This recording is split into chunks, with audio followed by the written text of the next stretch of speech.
నిజమైన జర్నలిజం ఎప్పుడో చచ్చిపోయింది కాబట్టి ఇప్పుడు అన్ని వాదనలతో కూడినటువంటి బ్యాలెన్స్డ్ జర్నలిజం చచ్చిపోయింది కాబట్టి జగన్ చేసే తప్పులు ఈనాడు జ్యోతిలో చదవాలి, రామోజీరావు రాధాకృష్ణ చేసే తప్పులు లేకపోతే చంద్రబాబు తప్పులు సాక్షిలో చదవాలి, అంతమించి మరేం లేదు. మార్గదర్శి వ్యవహారంలో నిన్న సుప్రీంకోర్టులో జరిగిన దాన్ని ఈనాడు ఆంధ్రజ్యోతి, ఈనాడు అసలు ప్లే చేయాల, జ్యోతి డౌన్ ప్లే చేసింది, సాక్షి ఇవాళ హైలైట్ చేసింది. ఇందులో మార్గదర్శి డిపాజిట్ల చట్ట విరుద్ధానికి సంబంధించి కీలకమైనటువంటి డీటెయిల్డ్ అంశం చూస్తే, మార్గదర్శి చిట్ ఫండ్ డిపాజిట్ల వ్యవహారం తాము ఎక్కడా చట్ట నిబంధనలు ఉల్లంఘించలేదంటే ఇన్ని రోజులు బొంకుతూ వచ్చిన రామోజీరావుకి రిజర్వ్ బ్యాంక్ ఆఫ్ ఇండియా గట్టిగా ముట్టికాయలేసింది. రామోజీరావు నోరు మూయించేలా మంగళవారం సుప్రీంకోర్టు ముందు ఆర్బీఐ అసలు వాస్తవాన్ని బయటపెట్టింది. హిందూ అవిభాజ్య కుటుంబం పేరు మీద డిపాజిట్లు సేకరించడం ఆర్బీఐ చట్టంలోని సెక్షన్ 45(s)కి విరుద్ధమని నివేదించింది. ఈ కేసులో మార్గదర్శి డిపాజిట్ల సేకరణ అలానే జరిగిందని ఆర్బీఐ తరపు న్యాయవాది రమేష్ బాబు సుప్రీంకోర్టు దృష్టికి తీసుకొచ్చారు. వివరాల్లోని తీవ్రతను పరిగణలోకి తీసుకుని సుప్రీంకోర్టు పూర్తి వివరాలతో నోటును తాము ముందుంచాలని ఆర్బీఐని ఆదేశించింది.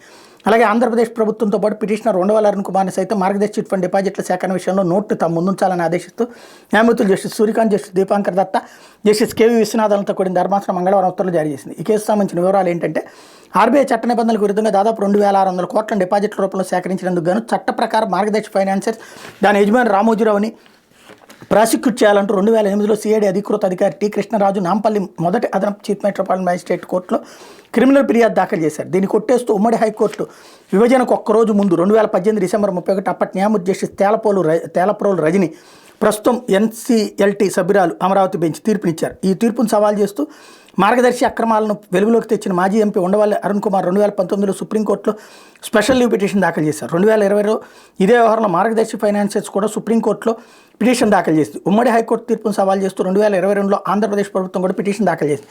ఈ వ్యాజ్యాలన్నింటిపై మంగళవారం జస్టిస్ సూర్యకాంత్ నేతృత్వంలో ధర్మాసనం మరోసారి విచారణ జరిపింది. ఈ సందర్భంగా మార్గదర్శి రామోజీరావుల తరపున సీనియర్ న్యాయవాది అభిషేక్ సింగ్ వాదనలు వినిపిస్తూ వసూలు చేసిన డిపాజిట్లు చాలా వరకు వెనక్కి ఇచ్చేశామన్నారు. ఈ విషయాన్ని పరిగణలోకి తీసుకుని ఉమ్మడి హైకోర్టు మార్గదర్శిపై సిఐడి నమోదు చేసిన ఫిర్యాదు కొట్టేసిందన్నారు. అసలు ఈ కేసుతో ఏపీ ప్రభుత్వానికి ఎట్లాంటి సంబంధం లేదని తెలిపారు. ఈ సమయంలో ఏపీ ప్రభుత్వం తరపున సీనియర్ న్యాయవాది ఎస్ నిరంజన్ రెడ్డి జోక్యం చేసుకుని మార్గదర్శి వ్యవహారంలో ఏపీ ప్రభుత్వం కూడా పిటిషన్ దాఖలు చేసిందని, ఇందుకు సుప్రీంకోర్టు గతంలోనే అనుమతి మంజూరు చేసింది ధర్మాసనం దృష్టికి తెచ్చారు.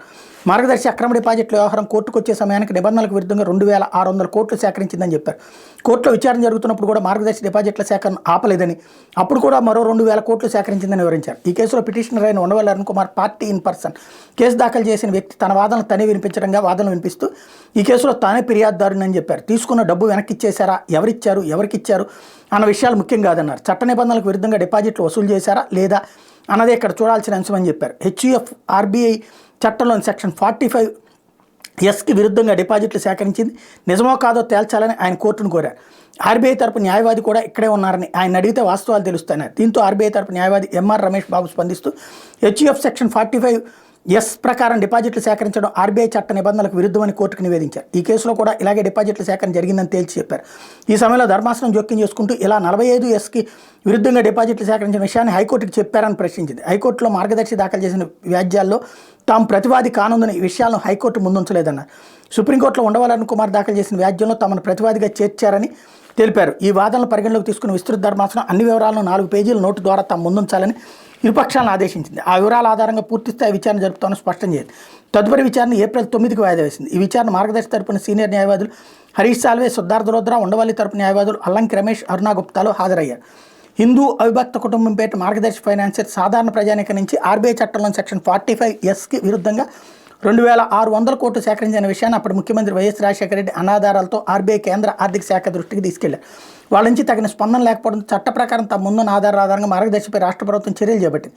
ఇందులో భాగంగా మార్గదర్శి ఉల్లంఘనల మీద విచారణ జరిపేందుకు అప్పటి ప్రభుత్వ సలహాదారు ఎన్ రంగాచారి నియమిస్తూ 2006లో జీవో 800 జారీ చేసి, ఇదే సమయంలో సిఐడి తరపున సంబంధిత కోర్టులో పిటిషన్లు దరఖాస్తులు దాఖలు చేసేందుకు అధికృత అధికారిగా టి కృష్ణరాజు నియమిస్తూ జీవో 801 జారీ చేసింది. ఈ 2 జీవోలపై మార్గదర్శి హైకోర్టును ఆశ్రయించగా జీవోలపై స్టే ఇచ్చేందుకు హైకోర్టు నిరాకరించింది. ప్రభుత్వ ఆదేశాల మేరకు మార్గదర్శి అక్రమాలపై విచారణ జరిపే రంగాచారి 2007 ఫిబ్రవరిలో నివేదిక సమర్పించారు. రికార్డుల తనిఖీకి మార్గదర్శి ఏమాత్రం సహకరించలేదని ఆయన తమ నివేదికలో పేర్కొన్నారు. అలాగే మార్గదర్శి ఫైనాన్సర్స్ భారీ నష్టాలు ఉందని, మెచ్యూరిటీ సమయంలో డిపాజిట్ తిరిగి చెల్లించే పరిస్థితుల్లో సంస్థ లేదని ఆయన ఆందోళన వ్యక్తం చేశారు. మార్గదర్శి ఫైనాన్సర్స్ నిధులను ఇతర అనుబంధ కంపెనీలకు మళ్లించడం ఈ పరిస్థితికి కారణమని ఆయన వివరించారు. మార్గదర్శి అక్రమాల చట్ట ఉల్లంఘనలపై అధికృత అధికారి కృష్ణరాజు 2008 జనవరిలో నాంపల్లి మొదటి అదనపు చీఫ్ మెట్రోపాలిటన్ మ్యాజిస్ట్రేట్ కోర్టులో క్రిమినల్ ఫిర్యాదు దాఖలు చేశారు. దీన్ని కొట్టేయాలని కోరుతూ మార్గదర్శి హైకోర్టులో పిటిషన్ దాఖలు చేసింది. విచారణ జరిపిన సింగిల్ జడ్జి CC 540లో తదుపరి చర్యలు నిలిపేస్తూ మధ్యంతర ఉత్తర్వులు ఇచ్చారు. దీనిపై రాష్ట్ర ప్రభుత్వం ధర్మాసనం ముందు అప్పీల్ దాఖలు చేయగా CC 540లో తదుపరి చర్యలు కొనసాగించేందుకు అనుమతించింది. ఆ తర్వాత ఇదే CC 545 మార్గదర్శి మరో రూపంలో పిటిషన్ దాఖలు చేయడం ద్వారా హైకోర్టు సానుకూల స్టే ఉత్తర్వులు ఇచ్చింది. ఏకంగా 2011లో తిరిగి CC 540ని కొట్టేయాలంటూ CRPC సెక్షన్ 482 కింద మార్గదర్శి పిటిషన్ దాఖలు చేసింది. RBI చట్టంలోని సెక్షన్ 45S కింద తాము ఎలాంటి ఉల్లంఘనలకు పాల్పడలేదని, అందువల్ల క్రిమినల్ ఫిర్యాదును కొట్టేయాలని కోరింది. సుప్రీంకోర్టు ఆదేశాల మేరకు ఏదైనా కేసులో స్టే కాల పరిమితి 6 నెలలు కావడంతో హైకోర్టు ఇచ్చిన స్టే గడువు ముగిసింది.